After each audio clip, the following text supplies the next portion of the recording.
Silakan M Kono, nyalakan kamera Anda. Salam, salam. Oh, M Kono. Kristen. M Kono. Oh, Pak Kace. Pak Kace. Apa kabar Pak Kace? Gimana kabar Pak Kace? Kabar baik, kangen ini saya pengen ke Amrik nyusul Bang Edisa. Oh iya, silakan datang Pak Kace. Silakan datang. Oh iya, siap. Tinggal bikin paspor saya. Iya, silakan Pak Kace datang. Silakan main-main kemari Pak Kace. Topinya, iya. Ya. Pak Kace, jadi kalau datang itu nanti dikasih durasi 6 bulan. Ya, datang nanti kita bisa ngobrol-ngobrol, kita bisa ngobrol ini 6 bulan, balik lagi ke sini 6 bulan seperti itu. Kapan Pak Kace mau datang? Pak Kace terus minta sama Tuhan sih secepatnya. Ya, anak Batak, siapalah. Pokoknya orang-orang yang ketika berdebat lintas agama kalian dipersekusi, ya kan? Sementara lawan debatnya ketawa ketiwi. Nah, itu dia. Coba kita cerita-cerita itu aja dulu Pak Kace. Pak Kace coba kesaksian dulu lah Pak Kace. Gimana? Pak Kace, ini ada satu fenomena ya di negara kita tercinta ini, di mana banyak orang-orang Islam itu mereka membuat konten-konten ya tentang Kristen. Saya kasih contohnya ya. Ini karena banyak orang mengira, banyak yang inbox saya ini, kamu itu kenapa ngomongin Islam terus ya? Tapi dia ini lupa bahwa saya ngomongin Islam itu akibat daripada mereka ngomongin Kristen. Nah, iya benar. Nah, saya balik dulu nih. Kepada teman-teman yang muslim, bukan kami itu membenci kalian, tidak, wahai saudara-saudaraku, tidak. Tapi karena ini loh, ya contoh nih. Donditan, sebentar ya. Terus kita kasih ini. Kita kasih lihat nih. Karena konten-konten seperti ini nih. Topinya. Iya, terima kasih. Nih, saya kasih contoh nih. Pak Ratu, terima kasih Ju 686 ya. Nih, saya kasih contoh-contoh ya. Pak Marta, terima kasih. Iya, terima kasih Neome. Iya. Nih, contoh-contohnya adalah yang seperti ini nih. Iya. Mana. Bentar. Mawarnya terima kasih, donatnya terima kasih. Longus terima kasih, mawarnya kucingnya terima kasih. Wah, saya iya. Baca yang ini sih, kalau baca ini aduh heboh dari. Porno ya. Kira-kira. Iya, banyak orang Islam diislamkan lagi. Bukan ulangan.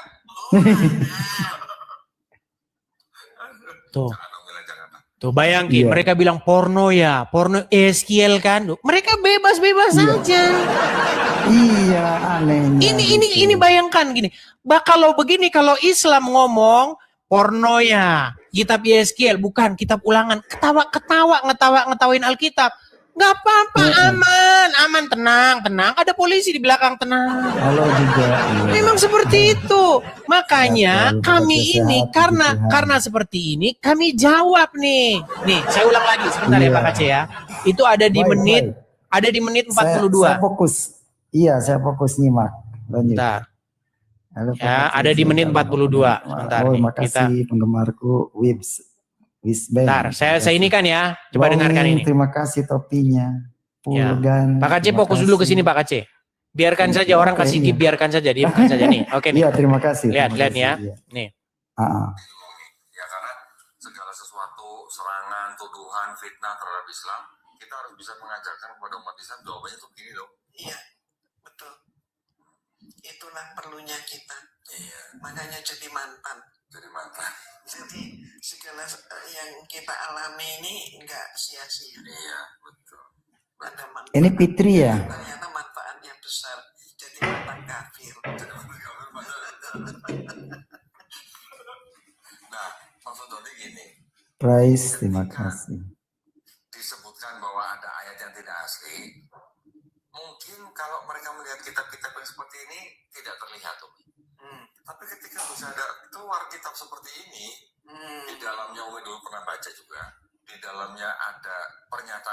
ayat ini tidak asli, sudah jadi dilema baru lagi buat mereka. Iya. Nah, berarti mereka terkonfirmasi tidak terjaga. Dan mereka, umat mereka itu pun sebenarnya miskin pengetahuan tentang agamanya sendiri. Terima kasih topinya. Wah, saya nggak berani Topi ngasih loh. baca yang ini sih. Kalau baca yang ini, aduh, heboh nanti. Porno ya? Lah iya, porno lah. Kira-kira Yesniel kan? Bukan Iya. Nah, mereka seperti itu. Coba Iya. bayangin kalau kita pegang Quran, anu ya porno ya, selesai jemput Anda langsung. Benar. Seperti yang terjadi kepada Pak Kace, teman-teman. Ya begini, Iya, biar teman-teman iya. ngerti siapa Pak Kace ini. Jadi Pak Kace ini adalah seorang mantan Muslim. Ya, dia mantan Muslim. Kemudian dia dulu ya, kami udah kenal tuh udah lama. Makasih, Pokoknya topinya. zaman-zaman COVID dulu ya Pak Kace ya. Iya, Zaman iya. COVID, bagaimana dulu Pak Kace membuka kanal atau channel YouTube, ya, tetapi Iya. kemudian ditangkap begitu. Sementara orang-orang Muslim kalau buka channel YouTube ngomongin Kristen aman, bahkan diundang sama Wapres. Iya, emang begitu. Iya, betul. Ya silakan Pak Kace, apa pesan Anda nih? Pesan Anda kepada orang-orang yang berdiskusi atau berdebat lintas agama ini. Yang jelas pesannya itu harusnya kita ini ya diskusi tujuannya baik begitu, bukan mau hujat-hujatan maki-makian, menjawab dan mengcounter gitu. Atau pesan Anda apa? Silakan Pak Kace. Ya, jadi pesan saya sih begini, kalau memang apologet ya, kalau memang ada yang ingin menyanggah, tentu sanggahan kita bukan hanya ngarang, bukan hanya mulut, tentu harus didukung dengan dalil-dalil yang kuat seperti itu. Kitabnya jelas. Buktinya saya kan dituduh di luaran itu kan penista agama, tapi kan hakim tidak berani memutus saya penistaan agama. Yang pertama alasannya hukuman saya sebentar, kalau penistaan agama paling maksimal 5 tahun. Nah tapi kalau undang-undang ITE berita bohong kan undang-undang itu pasalnya pasal 1 tahun 1946 itu kan 10 tahun maksimal saya. Makanya Anda divonis 10 Seperti itu. tahun ya. 10 tahun. Ya, Nah, sementara sementara biar polisi tidak dalam tanda kutip tidak terkesan memihak, Yahya Waloni kan akhirnya ditangkap. Iya. Sebenarnya Yahya Waloni ditangkap itu gara-gara Anda ditangkap. Jadi biar Pak Kace tahu. Memang enggak. Begini Pak Kace kan waktu itu kan di Mabes, ditahan di Mabes kan. Ditahan di Mabes waktu itu kan? Betul. Oke, yang nangkap dari Mabes Polri kan? Iya. Oke. Nah, pada waktu Pak Kace ditangkap, supaya Mabes nggak kelihatan tebang pilih, ditangkap juga Yahya Waloni. Iya benar. Tapi ya itu cuman buat ngimbangin doang. Biar nggak terkesan tidak profesional. Masyarakat tahu kok, nggak usah kita munafik. Tahu. Udah kita nggak usah munafik. Jadi gini, semacam tukar guling betul gini. Jadi pada waktu itu Yahya Waloni itu sudah dilaporkan. Bertahun-tahun sudah dilaporkan. Yang ngelaporin itu Pak Esra Soru, yang ngelaporin Joshua Tewu. Joshua Tewu membuat laporan. Itu sudah bertahun-tahun dibuat laporannya, tapi nggak ada tindakan. Di mana Yahya Waloni berkata, kitab Kristen ini bukan palsu ini, bukan lagi palsu ini. Laporkan saya, kan itu kata dia, ya kan? Ya. Yahya Waloni di setiap narasi-narasinya di setiap pengajian itu memaki-maki isi Alkitab. Dibuatlah laporan oleh Pak Joshua Tewu. Gak ada tindakan dari Mabes Polri. Mana nihil? Gak ada. Kosong. Aman. Muncullah orang-orang yang greget. Muncullah orang-orang yang pengen nanggepin. Ya kan? Pada waktu itu kan Yahya Waloni muncul. Kemudian Zakir Naik juga datang dan diundang sama wakil presiden, ya kan? Nanti kalau cuma neno aja nanti mereka nggak percaya. Kita kasih tunjuk. Kita kasih tunjuk nih, Iya. keadilan-keadilan yang Boleh, terjadi, ketidakadilan yang terjadi di negara kita tercinta ini. Kita itu kan mau bersama-sama gitu loh. Hidup sebangsa Iya. setanah air, Islam, Kristen, semuanya nggak membedakan suku, agama. Kita semua harusnya itu saling tenggang rasa. Begitu saling menjaga satu sama lain. Nih, saya kasih contoh. Nih. Bagaimana kalau dari mereka, diundang bahkan. Diundang buat ngapain? Ya bahas agama orang. Semua tahu. Nih, Iya. diundang. Yusuf Kala mengundang Zakir Naik. Zakir Bahasin apa? Naik. Bahasin Jesus is Muslim, brother. Jesus is Muslim. Ya kan? Kemudian siapa lagi? Ya siapa? Abdul Somad, di dalam salib Abdul itu ada jin Somad. kafir. Haleluya. Nah, Makanya- ketidakadilan ini membuat kami ini bersuara. Kami ngomong nih, menjawab, mengcounter. Iya. Akhirnya terjadi perdebatan. Nah, pada waktu Betul. itu Pak Kaceh, karena Pak Kaceh kan di dalam, mungkin Pak Kaceh nggak lihat info-info di luar. Nah, saya termasuk pemerhati. Nah, ketika laporan masuk kepada Pak Kaceh, ya, bahwa Pak Kaceh dikatakan menista agama karena mengatakan Alhamdulillah Yesus atau gimana? Iya betul seperti itu. Makanya saya nggak ngomong gitu lagi. Iya, Alhamdulillah Yesus artinya dalam nama Yesus begitu. Cuman gara-gara itu doang dipenjarain. Milik Yesus gitu. Iya. Kan segala puji milik Yesus karena Tuhan kita. Iya, ditangkap satu tim dari Mabes, datang satu tim. Waktu itu ditangkap di Bali Pak Kaceh ya? Iya. Ditangkap satu tim dari Bali, ditangkap seperti seorang teroris gitulah, pokoknya ngeri lah, pokoknya ya. Pokoknya seperti itu ditangkap. Akhirnya apa? Supaya Mabes Polri tidak terkesan tebang pilih, ya Waluni juga ditangkap lah. Biar terkesan profesional lah. Tahu masyarakat tuh tahu, bapak-bapak polisi yang terhormat tahu. Ya, kita ini bukan orang tolol, tahu. Nah, tapi setelah itu juga di samping saya. Nah, setelah itu sama-sama divonis. Yahya Waloni vonisnya berapa? 5 bulan. 5 bulan. Iya, 5 bulan.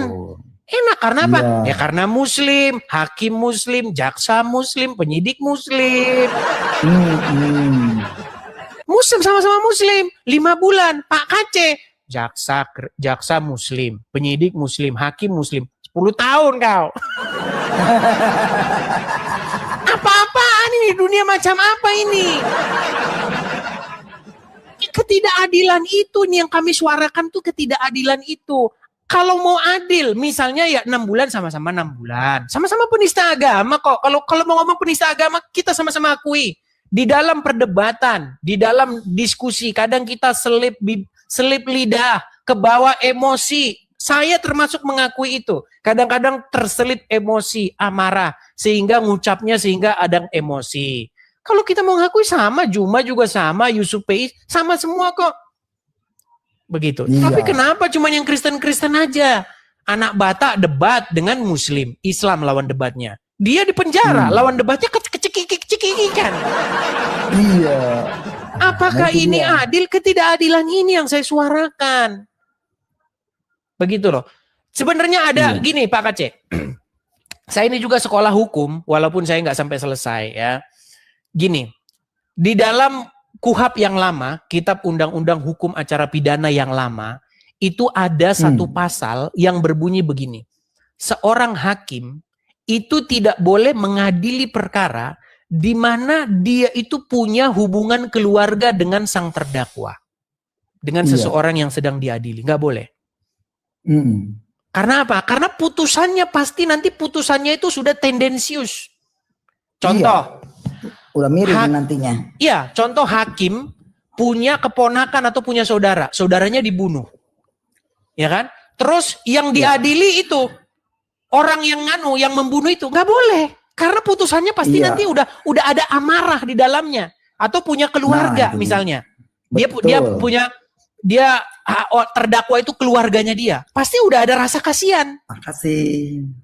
Iya, Gitu. betul. Itu menjadi tidak adil. Nah sebenarnya itu, kalau kita mau jujur, pasti ada hubungannya dengan agama. Bayangin, hakimnya Muslim. Ya kan? Seorang yang sangat mencintai Nabi, mencintai Al-Quran, yang diadili orang yang menista agamanya, ya pasti berat. Pasti berat. Kita nggak usah bohong. Kalau bicara hukum itu kita bicara keseluruhan. Gitu loh. Makanya di sini ada ada tendensi begitu. Jadi ya itulah. Ya itulah yang terjadi ya teman-teman ya. Dan itulah yang kita perjuangkan. Debat dengan Bang Edis mengakukan saya orang hukum nih. Ya, dasar hukum pasal berapa yang dikenakan kepada orang yang mendatangi rumah orang tanpa izin, mengeroyok. Ya sesuai laporan katanya. Saya ketawa aja dalam hati, saya juga orang hukum tahu, saya bilang ada hukum pidana, ada hukum perdata. Antara dua. Pak Aceh memang didatangin ke rumah? Enggak, itu waktu nonton Edis TV berdebat dengan siapa yang ngaku orang hukum. Oh iya, yang kesinian itu. Saya ketawa dalam hati, ngaku orang hukum, ditanya pasalnya nggak ngerti. Waduh, bagaimana ini, bahaya ini orang hukum gini. Ya, ya intinya begini Pak Kace, ini menjadi satu pelajaran bahwa memang itulah yang terjadi di negara kita. Ya kita semua ini berharap ada perbaikan gitu loh. Kalau mau diskusi lintas agama tuh boleh-boleh aja. Tapi yang adil. Kalau Islam boleh ngomong begini, yang Kristen juga harusnya boleh. Kalau dua-duanya salah, dua-duanya masuk penjara. Dua-duanya sama hukumannya atau beda-beda tipis. Itu adil. Nah, itu adil namanya. Beda-beda tipis. Ini 5 bulan sampai 10 tahun loh. 20 kali lipatnya lebih. 20 kali lipatnya. Kan gak adil kayak begitu. Ya, dia. Ya, semoga lah Pak Prabowo ini menciptakan keadilan bagi rakyat. Amin. Semoga ya. Pihak-pihak terkait. Saya bersyukur kepada Pak Jokowi karena Pak Jokowi yang mengatakan ada program gitu loh. Walaupun nggak tuntas semua, adakan program. Lagian pula narapidana dimpanin doang, makan tidur ya rugilah negara. Miliar triliunan itu. Saya lebih setuju ada anjuran pemerintah itu program gitu. Jadi yang di penjara juga nggak terlalu lama gitu, bisa usaha lagi. Ya kalau memang yang profesionalnya di dalam kejahatan ya bolehlah masuk lagi gitu. Kalau saya kan orang baik-baik, nggak mau saya tidur di dalam sel itu. Ya, tapi intinya begini Pak Aceh. Kita berbicara soal keadilan. Kalau kita ngomong salah, ya memang kita ngaku lah ya, karena memang kenapa kesalahan itu ada? Karena memang ada pihak dari Muslim membahas agama kami, bahkan diundang Wapres, begitu loh. Nah, ketika kami jawab, kami jawab, ya betul, memang kadang-kadang selip. Ya kalau selip ya mereka juga selip, sama-sama selip kok, gitu loh. Betul, selip, iya. Nah, kalau memang mau selesai. Kalau memang harus selesai sebenarnya ya, kalau misalnya apa Kapolri kah atau pihak siapa, Kabar Reskrim kah atau siapa begitu ya, ngumpulin semua ini ya, gimana biar perdebatan ini ataukah mau lanjut tapi dengan yang bagus atau betul-betul kita selesaikan, ayo nggak apa-apa. Seperti itu. Iya. Tapi kan nggak ada tindakan seperti itu. Iya, tindakannya kalau ada yang oten doang selip penjarain. Korban yang terbaru si siapa namanya? Yang dari Aceh siapa? Yang Aceh itu. Aceh itu siapa itu? Aduh kasihan ya, korban terbaru. Karena dia berkata negara ini. Karena dia berkata begini, Muhammad waktu belum jadi nabi istrinya 1, setelah jadi nabi istrinya selusin. Kan dia bilang begitu. Bener nggak yang dibilang itu? Gitu ya. Yang dibilang itu bener nggak? Nah benar. Ya benar, tapi ya tetap aja lah di penjara. Ya saya juga benar, ada hadisnya, ada Qur'annya, itu tetap aja penjara. Itu tapi nggak apa-apa lah, udah. Tapi ya sudahlah. Kalau memang kita ini mau aman damai, mari kita ini saling menghargai, gitu loh. Anda menghargai. Iya. Bukankah dalam agama Islam itu dikatakan lakum dinukum waliyadin. Bagimu agamamu, bagiku agamaku. Nah, kalau seperti itu janganlah ada orang Islam yang ngomong-ngomongin agama Kristen. Nanti ditanggapi, nanti marah. Iya, benar. Gimana ya? Iya. Oke lah Pak Kaceh. Seperti itu Pak Kaceh. Siap. Maju terus ya. Terima kasih, saya sudah naikkan, sudah ngobrol banyak. Terima kasih, di berkat-berkatnya tuh mengalir tuh ke saya juga. Terima kasih. Ya, saya rindu. Nanti ketemu ya. Saya bersuka cita karena ketika saya masuk ada penerus saya, Edis. Mantap kata saya. Baiklah. Anak muda. Saya turunkan ya. Iya. Oke. good Ya. night. Cuman Pak Tuhan Kaceh, berkati ya. cuman satu pesan saya Pak Kaceh, jangan fokus sama gip-gip terus. Memang sekarang harus fokus ke situ karena memang saya hidup menyendiri, betul. Ya sudahlah. Saya Oke lah fokus Pak Kaceh. dulu. Ya, terima kasih. Rumah Saya turunkan saya ya. masih ngontrak kan begitu. Iya, siap. Oke, saya turunkan. Ya. Gip terus. Saya Ya, memang kita memang harus jujur juga lah. Orang itu perlu yang namanya rezeki atau berkat. Cuman jangan sampai itu menjadi fokus. Kalau itu menjadi fokus kita, ya nanti nggak firman Tuhan lagi fokusnya. Begitu. Percayalah, apa kata Tuhan Yesus? Carilah dahulu kerajaan Allah dan kebenarannya. Maka semuanya itu, ya makan apa segala macam itu akan ditambahkan, akan dilimpahkan ke dalam tangan. Ya.